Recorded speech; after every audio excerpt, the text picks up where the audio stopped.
August the 24th, 79 AD, began just like any other day in the ancient Roman town of Herculaneum. Citizens met in the town square, discussed a little Italian politics, talked business over lavish lunches.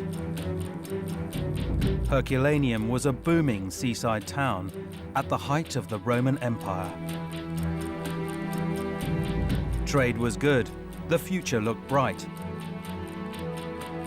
But the clock was ticking for the citizens of Herculaneum. They didn't know it, but their beautiful town lay in the shadow of an active volcano, Mount Vesuvius. The inhabitants had absolutely no idea of the destructive power of the volcano. They had no idea of the degree of the danger. In 79 AD, Vesuvius burst spectacularly to life. The town was buried alive. Digging deep into the volcanic debris, archaeologists are slowly uncovering Herculaneum's secrets, discovering the tunnels of ancient tomb raiders who plundered the site.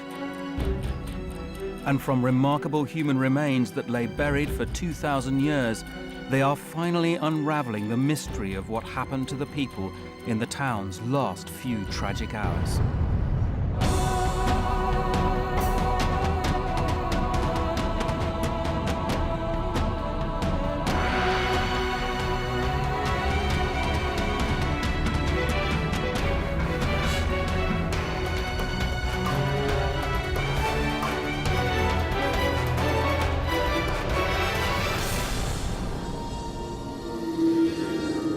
This is the Bay of Naples, the most unstable volcanic region in the Mediterranean.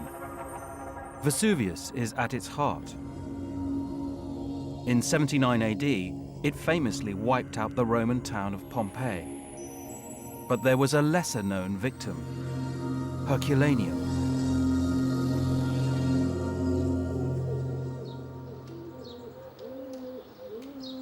Only now is this lost town being brought back to life. Andrew Wallace Hadrill is head of the Herculaneum Conservation Project. His mission, to preserve the site's treasures and unravel its unique story. Compared to Pompeii, Herculaneum is a tiny little town. It's only about 4,000 inhabitants, which in our terms is only a big village. But it had all the features of a major city. When Vesuvius erupted, it trapped Herculaneum in time. In 79 AD, it was at the center of an empire in its prime. Rome had conquered the entire Mediterranean. Dominions stretched from Britain to Jerusalem. Today, the site offers a unique window into an ancient world.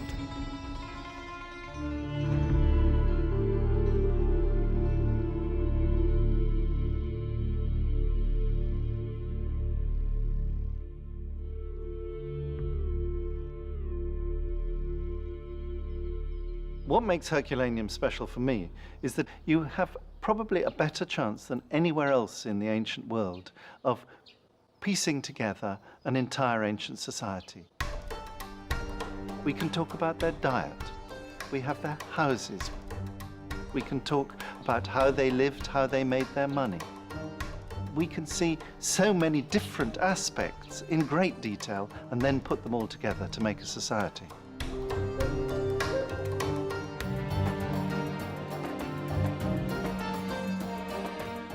Working in areas unseen by the public, Andrew and a team of dedicated scientists and archaeologists are building a picture of life and death in Herculaneum, more detailed than they ever could have done working alone. Together, they are overturning long-held beliefs about how people died in the eruption, and discovering the town's demise was spectacular and gruesome, even compared to Pompeii. The way Herculaneum was buried means it is also even better preserved than its more famous neighbor, but worryingly for the team, it's extremely vulnerable. When we first came on site, we noticed that there was decay and collapse virtually everywhere. And we started a site-wide campaign, really running around, propping up stuff that we thought was in a critical condition before it actually fell to pieces. A site that's already been once destroyed by volcanic action is incredibly fragile.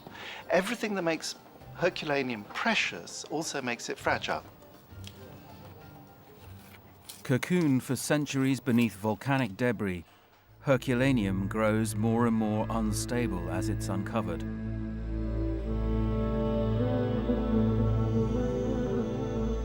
After years of neglect, the team raced to conserve the site before the town's priceless artifacts are lost forever. There still are frescoes falling off the walls everywhere. Mosaic floors were exploding with little mosaic pebbles spread all over the place. Wooden beams are some of the really rare features of this site. It's extraordinary to see a wooden beam above a door or wooden shutters outside windows, and yet they were crumbling away.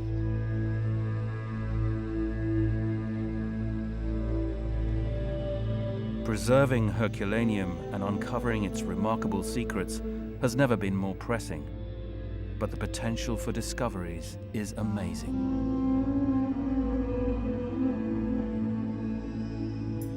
Tantalizingly for Andrew, much of the site still lies perfectly preserved underground. Only a fraction of the town has been excavated. Modern Italians have been drawn to the mountain and built a city on top of the rest. Today, 650,000 people choose to live precariously in the shadow of Vesuvius.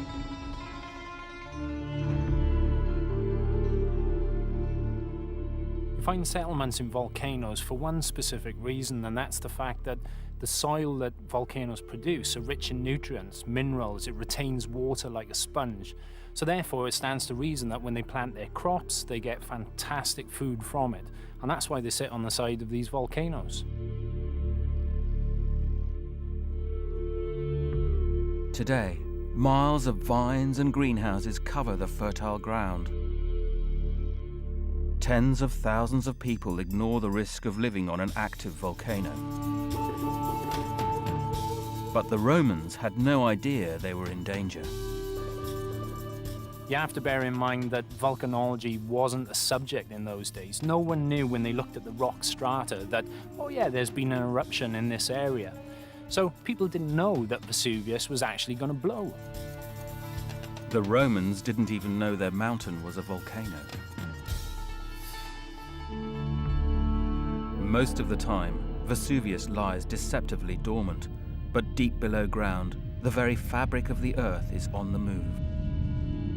Through a weak spot in the Earth's crust, molten rock called magma seeps into a massive chamber that stretches for miles beneath Herculaneum and Pompeii. In 79 AD, the chamber was full to bursting point. They had no idea of the degree of the danger. They even had warnings of the oncoming danger. We now know that the earthquake 17 years before the eruption was a precursor to the eruption. They couldn't read it like that. People were well aware of earthquakes as a source of danger, and traditionally they saw them as the result of the wrath of Poseidon, the wrath of the sea god, or something like that. By August 79 AD, there were signs Vesuvius was heaving to life. What happens is the magma is trying to get to the surface, it's accommodating the space, and you get fractures opening. But when you really start to know that something's happening is that in front of that magma, there's lots of steam. It's very, very hot, lots of gases. So those would have been venting first. Pressure is building up until eventually it just snaps.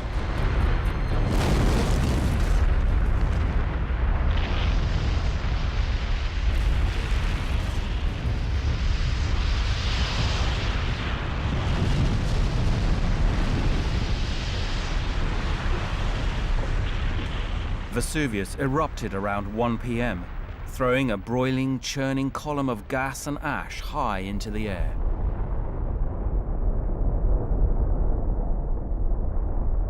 Now, this ash column would have been gigantic. I mean, if you were down in Pompeii, even that far back, you wouldn't see over the top of it, you wouldn't see around the sides of it. It's millions and millions of tons of volcanic debris that's thrown up into the air. Within minutes, the eruption column was 10 miles high. The wind carried the deadly cloud east towards Pompeii. The people in Herculaneum would have seen the cloud enveloping their neighbors.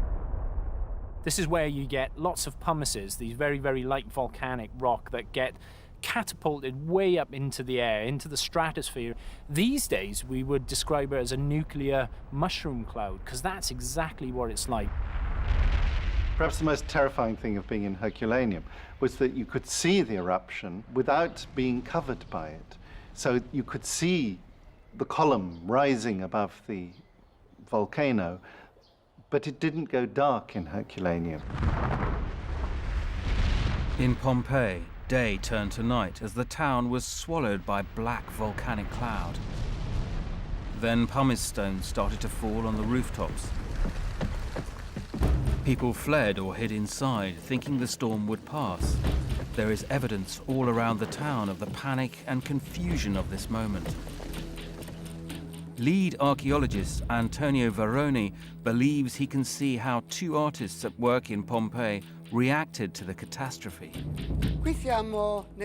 We are in the house where the painters were working. Something very dramatic is happening, the eruption. But they don't know that. The painters are still working in here.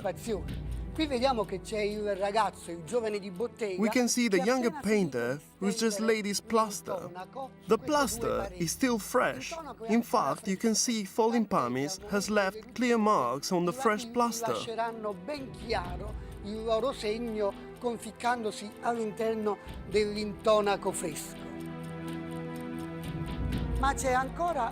There is another painter working on this wall. It's the Pictor Imaginarius, the master painter.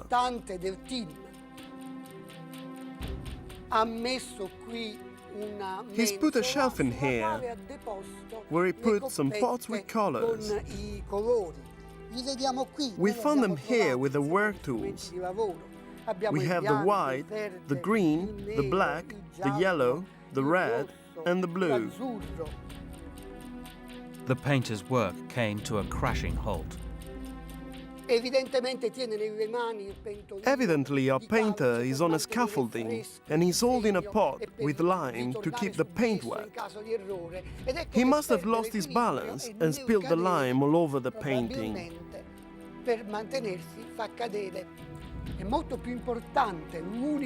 This is probably the only place where we can find the painter at work, rather than the finished painting. We have found their tools, but we haven't found them. We hope they ran away and survived.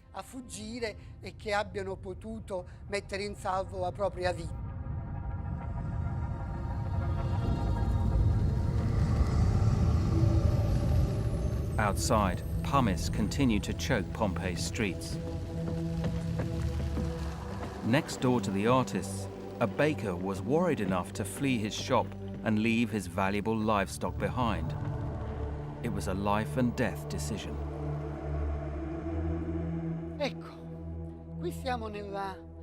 This is the stable of a bakery. As you can see, not only humans died, but also animals. These are the animals that worked the millstones. We can see some wooden sticks that were tied to the collar of the animals. They would have been whipped to make them push the millstone. They have been locked up in the stable by the owners who ran for it. The owners certainly thought they would have come back afterwards. So they locked the door to stop the animals from running away. However, the animals faced a sad destiny, locked up without a way of escape. Around 5 o'clock in the afternoon, rooftops started to collapse under the weight of the pumice stones. It is impossible to imagine the terror in Pompeii as their town was slowly entombed. But dramatic, rare footage from 1944 shows what happened the most recent time Vesuvius erupted. Residents watched helplessly as their homes were destroyed. Mass evacuations cleared most people from the nearby towns. They could do nothing as whole villages were engulfed by deadly flows of lava. This lava is not going to kill anyone instantly. It moves incredibly slowly, around about 100 meters per hour. So that means that if you take a football pitch length, it'll take over an hour to get to the end of it. So you can outwalk it, you can outrun it, it's not a problem. Vesuvius captivated 1 minute, but could kill the next. In 1944, the volcano could have become more explosive at any moment. The people knew they were vulnerable. Stunned by their own powerlessness, they made holy offerings and prayed for their survival. Their ancestors probably did the same. But the people in 1944 were far more fortunate. In 79 AD, the force unleashed by the volcano was 50 times more powerful, equivalent to hundreds of Hiroshima bombs. After hurling pumice on Pompeii for 12 hours, the ancient eruption was about to enter a new, even deadlier phase. Around the bay in Herculaneum, people were fleeing for their lives. But time was running out. Their town would not make it through the night.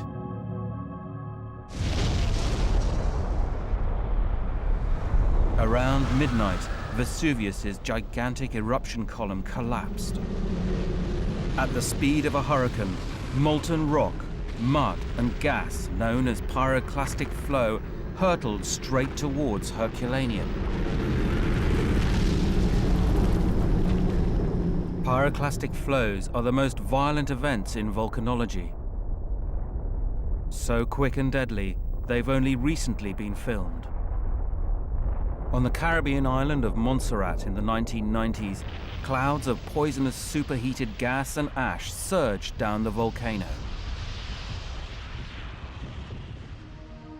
When the dust settled, it revealed a scene of utter ruin. Everything in its path was buried. In 79 AD, a succession of pyroclastic flows covered Herculaneum. By around 7 or 8 a.m., cooler flows finally reached as far as Pompeii. But Herculaneum was buried deepest, in some parts to the depth of a 4-story building. The town is eventually buried to the depth of 70, 80 feet, but that takes probably 12 to 24 hours to achieve. Pyroclastic surges and flows come down one after another, and each adds its own little bit. They gather strength, they produce more and more material, denser material, as time passes. And in fact, long after the city has been destroyed, it's still being filled up and filled up. So much material was deposited on the town, its coastline was pushed back dramatically. Seaside villas are now hundreds of yards inland.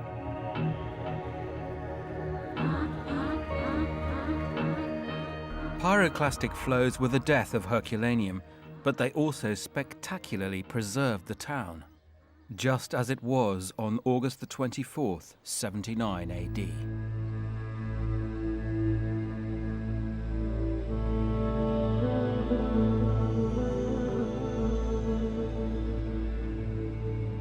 Today, it's possible to walk through the exquisite public baths, but for centuries, no one knew they were here. The suburban baths are probably the most beautiful surviving baths from the Roman world. They're not as big as the great big baths in Rome, but they're much better preserved. You can be in a room that is ancient from the floor through the walls to the ceiling. You're in a complete ancient environment. On a normal day, the public baths would have been packed. Citizens came here to wash and swim.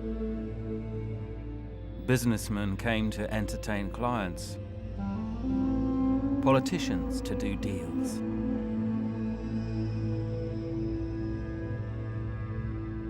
But no bodies were ever found here. One of the great surprises about Herculaneum was always the great rarity of skeletons at the main level where the houses are. There was no pumice fall, as there was in Pompeii, which sent people into a panic, sent them scattering in all directions, trying to shelter. The absence of bodies in Herculaneum led to an assumption that everyone had managed to get away in the hours before suffocating pyroclastic flows choked every doorway. The burial was so violent and total, the Romans thought the town was beyond all hope. Very interestingly, there was no attempt in antiquity to build again either Herculaneum or Pompeii. And I think that there was nothing, there were no foundations left on which to build. There was no point in going back. And I think there must also have been a sense of religious horror, a sense that this was a graveyard they shouldn't touch. 2,000 years later, thousands of bodies have been found in the graveyard that is Pompeii. This is probably the largest single reason why Pompeii has caught the world's imagination.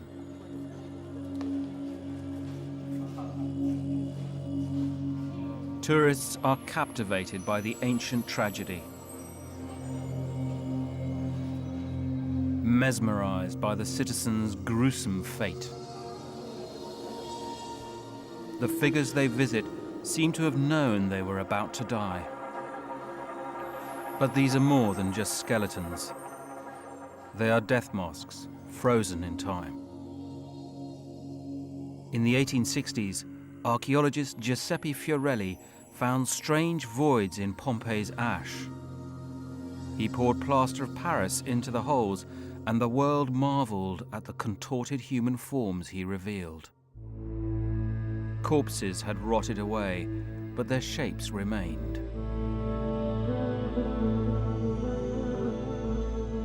Trapped in their homes, most of these people suffocated horribly in poisonous gas and ash.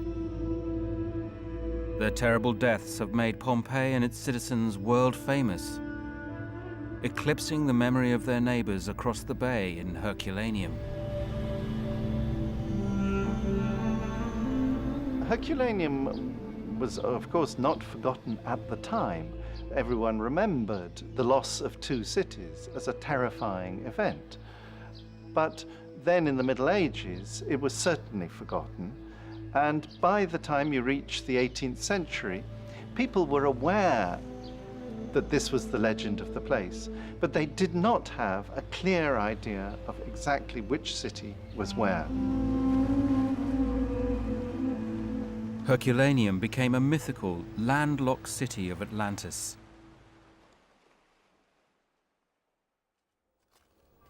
But it was not lost forever.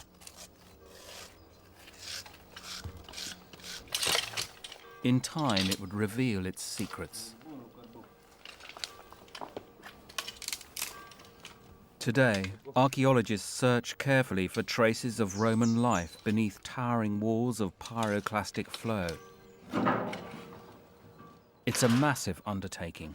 The excavations began in earnest in the early 20th century, and almost 100 years later, they're still making new discoveries. No one knows if any bodies still lie buried behind these walls. But almost everywhere they have explored, archaeologists have discovered a strange labyrinth of tunnels. It seemed ancient tomb raiders had got there first. When they excavated in the 1930s, the whole site was covered with this stuff. There's 30 meters of solid rock, or not so much solid as crumbly. You can see that it comes away in my hands. And when they first explored it in the 18th century, they did it by cutting tunnels. And what we're seeing here is very tantalizingly the edges of tunnels cut in the 18th century. And here you can see they got this far and then they stopped. And they've drawn a blank. At the beginning of the 18th century, a farmer had stumbled across Herculaneum when digging a well. Soon after, the rulers of southern Italy descended on the site. Known as the Bourbons, they were a centuries-old European dynasty. The Bourbon king of Naples ordered hordes of men underground to search for artifacts to decorate his palace. Many died by rockfall and poisonous gas in his quest for exquisite art.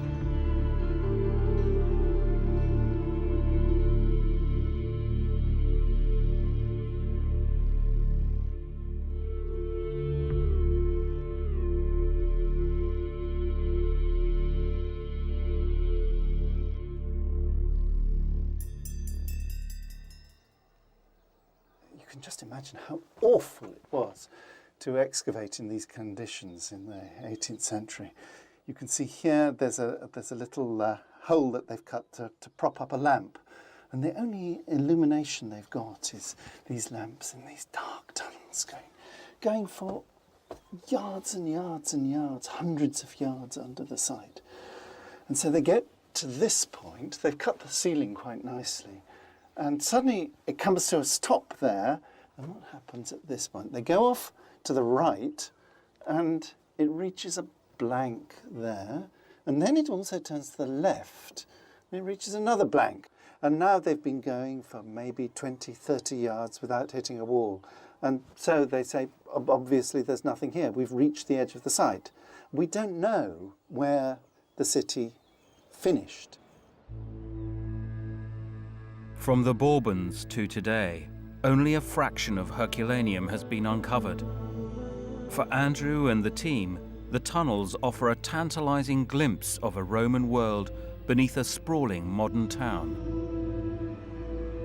One of the most fascinating things about Herculaneum is to try and guess what still lies underneath. We know that there are major public buildings that haven't been discovered yet that ought to be there. And are there libraries? Are there other baths that won't have been robbed by the Bourbons, that won't have been stripped of all their accoutrements?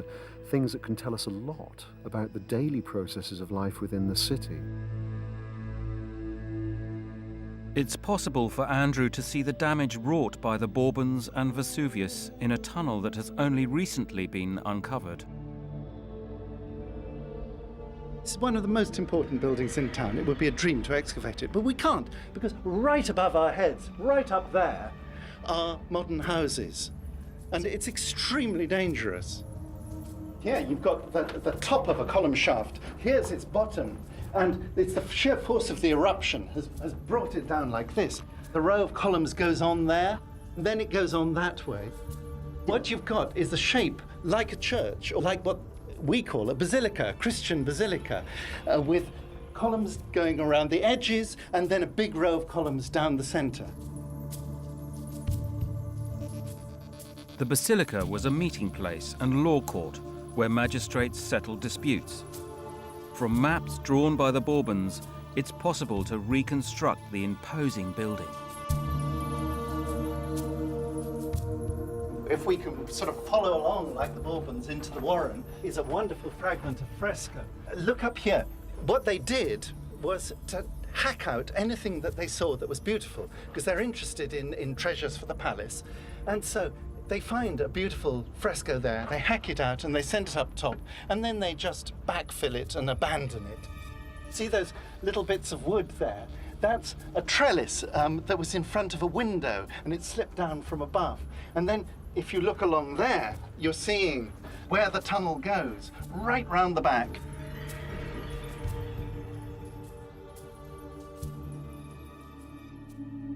The Bourbons' ruthless pursuit of Roman art led to spectacular findings, but they largely disregarded the culture and environment in which the stunning objects were created.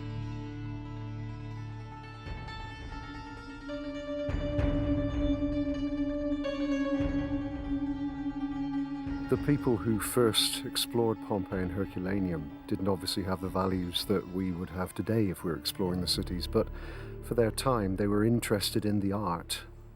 They weren't really interested in the context, so by today's standards they were not archaeologists.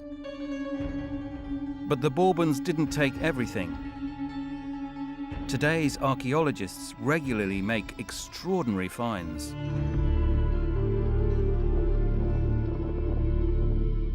Just recently, this rare painted head was discovered near the basilica. Today, it's being conserved by Dr. Monica Castaldi.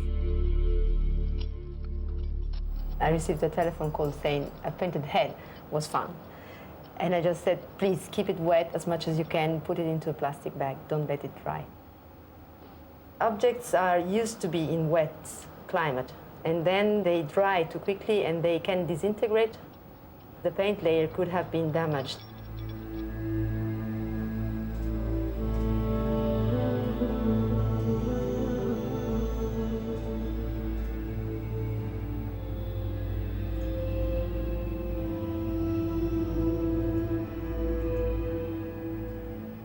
What's so important about it is that Monica was there for it, to have a conservator actually involved in the archaeology. So many heads must have been found in the past with paint, but was simply washed away. And that means that we have a fantastic insight into the big mystery of what a coloured statue head was like. You can see how wonderfully delicate the paintwork is. And you see how it concentrates around the area of the eye. It brings it to life, because for the ancients, the life resides in the eye. You can see into the soul through the eye. The head is believed to be of an Amazon warrior woman, a popular mythical figure of the time. It probably came from the basilica where many such statues would have stood. Studying Herculaneum's spectacular art in context enables Andrew and the team to fully appreciate the colourful world the Romans inhabited.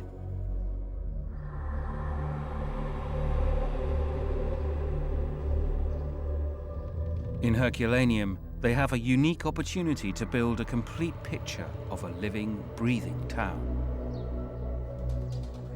What makes Herculaneum very special and unlike Pompeii is that organic material is preserved and that everything is preserved to a greater height. And that means you get wooden structures, you get food, you get cloth, you get cupboards, and you also get upper floors. Over the last 2 millennia, while other Roman towns were sacked by invaders, Herculaneum's streets and infrastructure were preserved under 80 feet of volcanic debris, giving a rare glimpse of the scale of Roman building.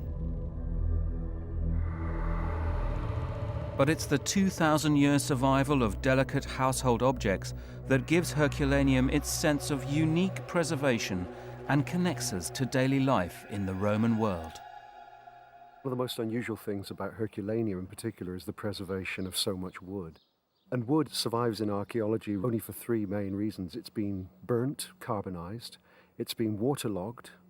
For example, up on Hadrian's Wall, you find waterlogged deposits, or it's been dried out, as you might find, say, in the desert in Egypt. But at Herculaneum, because the pyroclastic flows scorched everything, you have staircases, ceilings, shelves, furniture.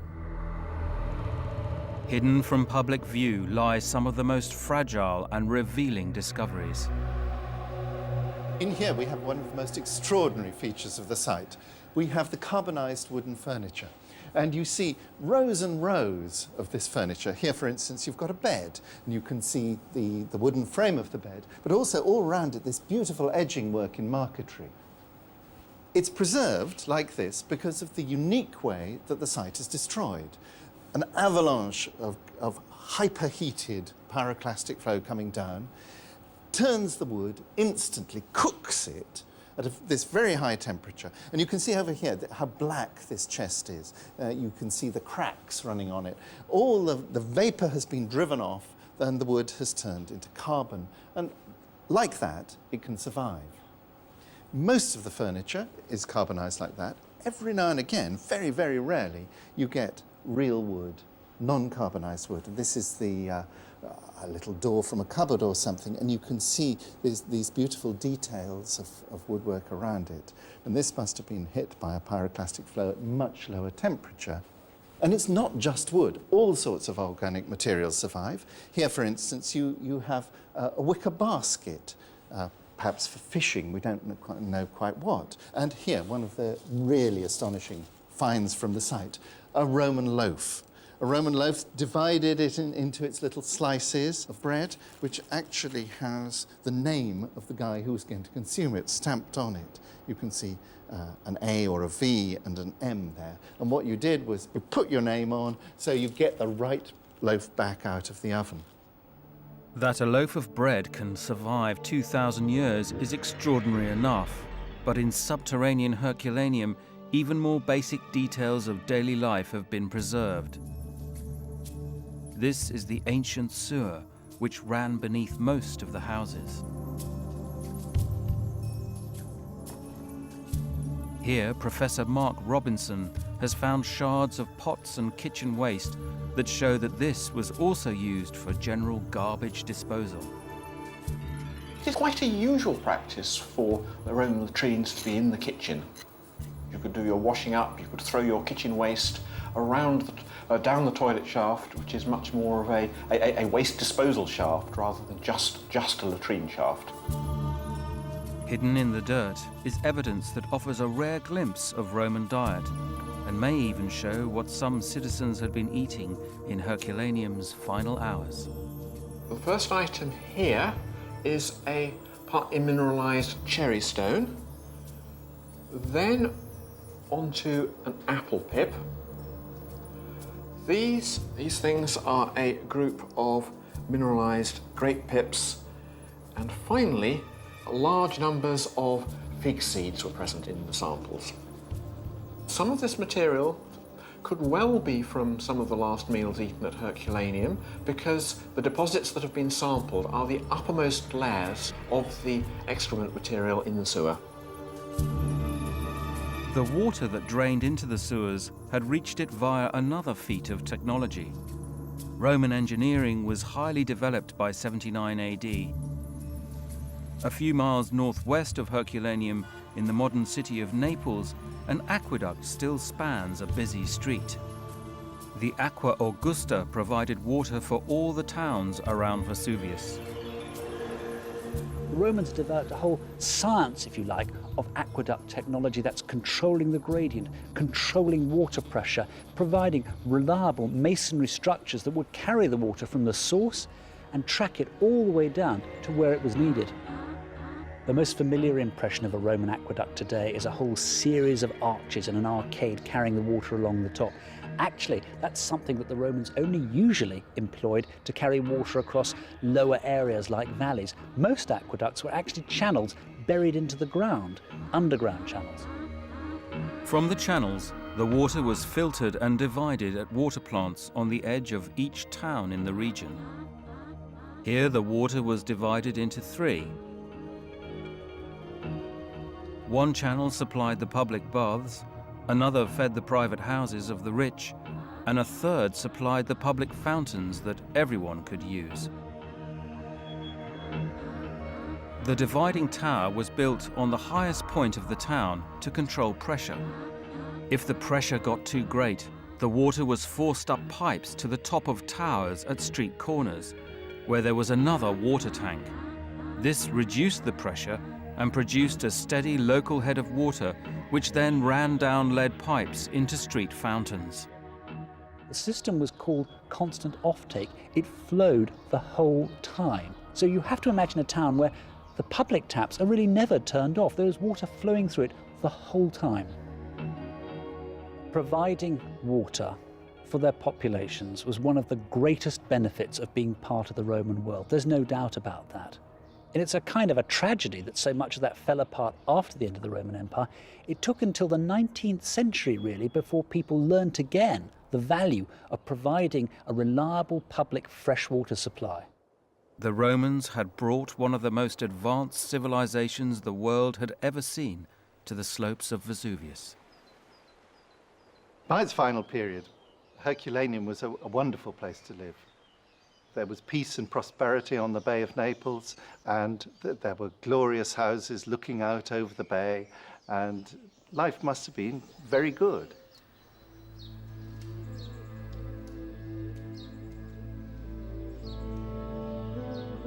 This was the life destroyed over a few deadly hours in 79 AD. But what really happened to the people of the deserted city? It was only 20 years ago that the horrifying truth finally began to emerge, a discovery that has reshaped our entire understanding of how Herculaneum and its people met their end. For a long time, it was thought that everyone must have escaped from Herculaneum. Only a few dozen skeletons were found. And it wasn't until they started going right down to the level of the ancient sea that a series of arches produced the most dramatic evidence of what happened to the inhabitants of Herculaneum.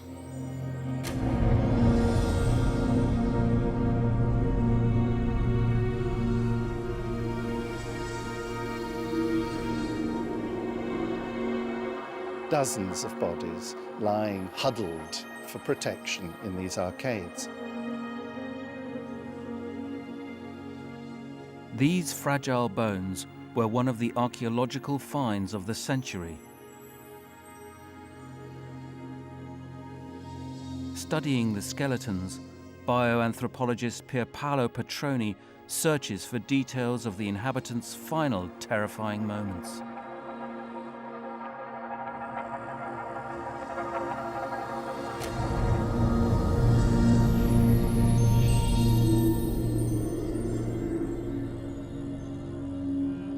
Dr. Petroni believes the skeletons show signs of a violent reflex reaction to intense heat, contorting the bodies in a thermal-induced contraction. Here we have a good example of a contracted hand.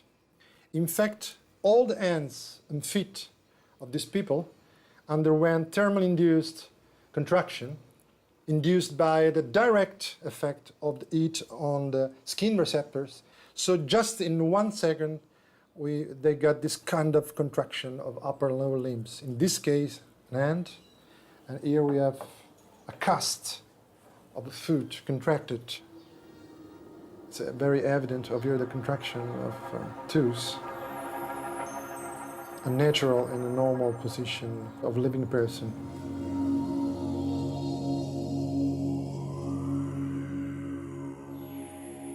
The people in the boat sheds didn't know what hit them. The latest scientific work has shown exactly how people died.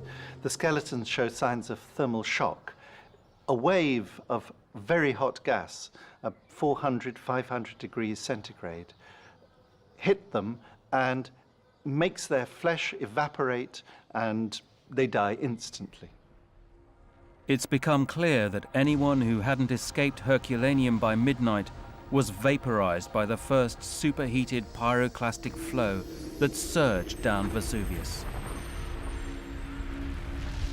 Pyroclastic flows vary in temperature. You can have cold flows and you can have supercharged, exceptionally hot flows. Now you imagine it, you're not entirely sure how you would die in one of these things. If it's cold, you'd suffocate because it's very fluid, the ash gets into your throat and effectively you drown. Or if they're very, very hot, you become incinerated in the blink of an eye. From the skeletons, Dr. Petroni believes he can tell how hot the killer flow was. In this case, we have blackening of the inner part and some very clear fractures, which show that the temperatures of exposure were about 400-500 degrees in this case. The intense heat caused brains to boil and skulls to explode. So the first effect of the heat was the contraction of hand and feet because it took just 1 second. And then later we have the effects on the bones, on teeth, on the skulls, explosion of skulls, and fractures of the long bones of teeth. and then rapid vaporization. So all the effects are very sudden, but after the death of the people. So the people didn't feel anything. Hot ash immediately entombed the people, keeping their skeletons intact. Here, a child looks as if it's being comforted by its mother. The tiny bones of a fetus found beneath the woman indicate she was 7 months pregnant.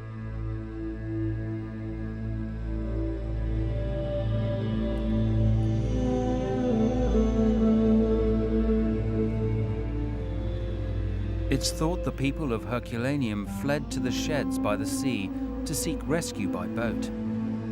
If there was an attempt to completely evacuate the town, it failed. It's clear that they had taken refuge at the very last moment, and they've probably got about 10 minutes when the flow starts coming down the mountainside. And the best place to take refuge was right down by the shore, underneath these great massive concrete vaults. They would have given very good protection, or protection against anything except a pyroclastic flow. Though we've already discovered about 300 skeletons, there must be more. Andrew and the team will probably never know how many more mothers and children still lie buried. But they now know that Herculaneum suffered a human catastrophe just as tragic as Pompeii.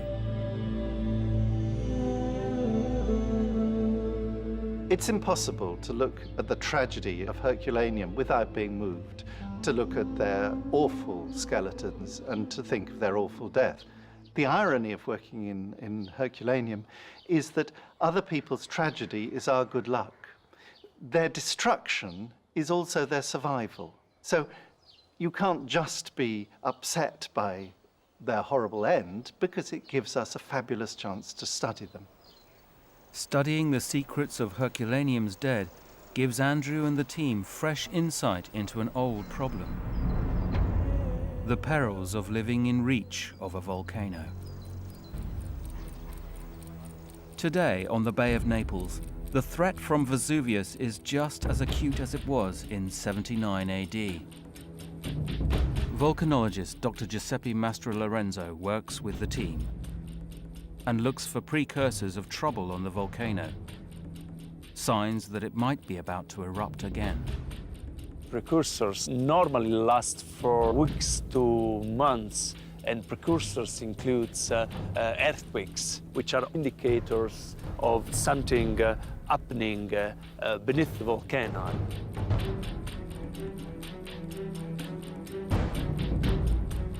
Unlike in 79 AD, today the Italian authorities monitor Vesuvius around the clock. Dr. Giovanni Macedonio is the director of the Vesuvian Observatory. There was an earthquake about at 2 o'clock this morning. This is very small earthquake. And here we record about, let's say, 100 or 200 earthquakes of this kind during one per year. So this is a normal activity of the volcano. And until this is the activity, we are sure that there is nothing that shows us that Vesuvius is going to erupt. Of course, if we see an increase in seismicity, if there are many earthquakes in one day, of course, this means that the volcano is changing its activity and is going towards a crisis. Officially, the authorities do not expect a large eruption anytime soon, and they think they will get at least 2 weeks' warning when it does come. But Dr. Mastrolorenzo thinks Vesuvius might surprise them. I don't know when Vesuvius will erupt again. I just know that a volcano like this may change from this state to the critical conditions in a few days. The authorities do have a plan to evacuate 600,000 people before the next eruption, but it might be too little, too late. present evacuation plan has been based on a minor eruption, like the one occurred in 1631, which is not so big like the 79 AD eruption. I don't know if the people really think an eruption like that may occur in the course of their life, but it could. The evacuation plan looks inadequate when compared to worst-case scenarios based on more ancient eruption. In terms of AD 79 eruption, is that the worst you could get from Vesuvius? Probably not. Probably not. When you look at the record, the rock record, and you go back through time, geological time, you see many different large-scale eruptions, some of them bigger than the AD 79 eruption. Only 4,000 years ago, Vesuvius erupted so violently it wiped out most of the Bay of Naples. Today, this area has over 6 million residents. Most of them don't have an evacuation plan.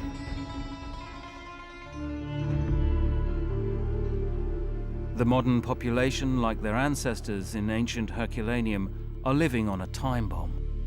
What makes a volcano extremely dangerous is not its style of activity, it's the amount of people that live at the foothills. And of course, with Vesuvius, you've got several million people right there in Naples itself. And the question becomes, how fast can you evacuate those people when the volcano starts to escalate? Despite all the planning, today's citizens may be no more prepared to deal with an eruption than their ancient ancestors. People have been building right under Vesuvius, right through history. Not just the Romans, but millennia before we know that humans have lived here. Vesuvius only erupts very rarely, and people just can't remember the last time it erupted. Among the secrets of Herculaneum's dead is a warning for the millions still living in the volcano's shadow.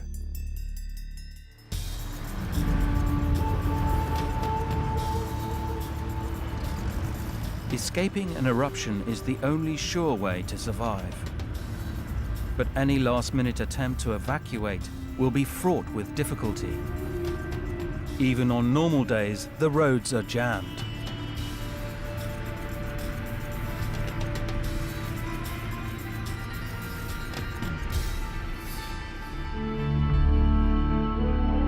It's difficult to imagine, but one day, all of this could be buried by Vesuvius. The lessons from the lost city of Herculaneum are too terrifying to ignore.